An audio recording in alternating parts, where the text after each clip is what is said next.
Just in case you didn't know, my 9 to 5 job is being a hospice chaplain.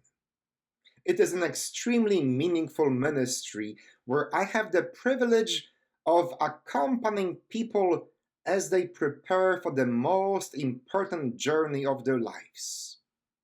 And while some of our patients are my age or even younger, most of the people on hospice care are elderly, men and women in their 80s, 90s, and a few over 100 years old. Many of them struggle with a sense of being useless. They often speak of being unable to make any positive impact in anyone's life, locked away in a specialized facility or in a mother in law apartment. They oftentimes feel like they have outlived their usefulness, like their lives no longer add any value to their families or to society in general. Western societies worship youth and productivity. The only time you will see actors over 60 in any TV commercials is that 1 month in a year when it's time to choose your Medicare Plan B option. Otherwise, it's always young and wrinkle free people selling us the newest must have product, even if it's dog food. Once our seniors can drive, once they need a walker, they often end up in nursing homes, tucked away from the view of the young and productive majority. And there, they ask their chaplain, "What am I good for anymore? My life has no value as I can no longer do anything on my own." Such a utilitarian outlook on life is a very recent Western phenomenon. For centuries, our elders were venerated and relied upon for guidance and advice, even after they became physically or mentally incapacitated. They would remain integral members of multi generational households all the way until the mid 20th century. As a matter of fact, multiple Bible stories employ elders to manifest important truths: Enoch, Abraham and Sarah, Samuel, Elizabeth. And in today's gospel passage, the main two characters that encounter the child Jesus in the temple are not full of life teenagers, but elderly and ready to meet their maker, Simeon and Sanna.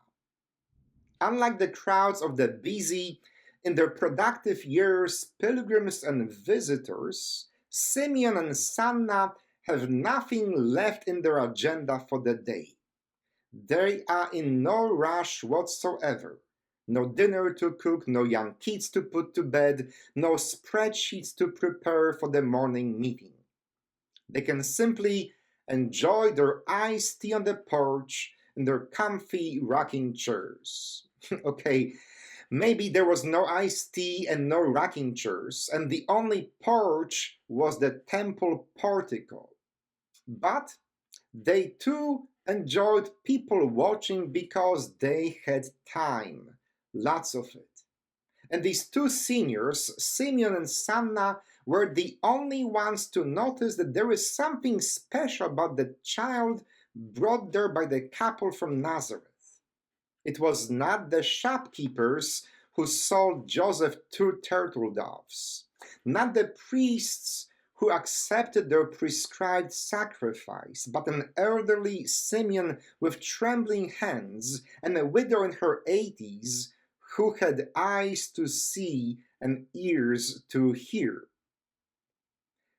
When an elderly patient tells me, "Chaplain, I wish there was something I could still do, something that would make me feel that I still have a positive impact on other people's lives," I always answer with, "But you can."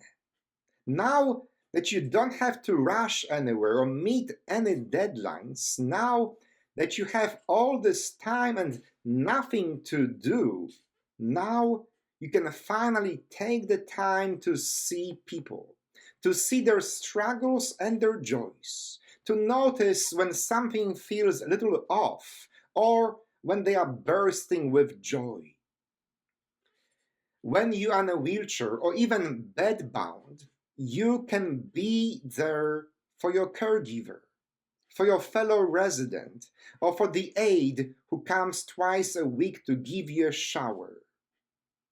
Unlike so many people who are too busy to notice what's happening in the lives of others, you can give them all your attention.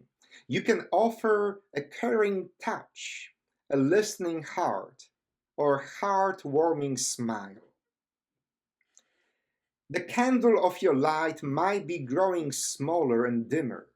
Your flame might feel old and tired, but it still has the power to bring God's light into all kinds of dark places. Burn bright as long as you can. Shed light and love until God brings your tired old flame into the kingdom of eternal light. Amen. Can you believe it's been 40 days since Christmas already? Thank you for keeping me company as we continue our amazing spiritual journey. As always, kindly remember to click on the like symbol under this video. Make sure that you subscribe to my YouTube channel, and if you feel good about it, share the link with your friends or family members. May God continue to bless you every single day.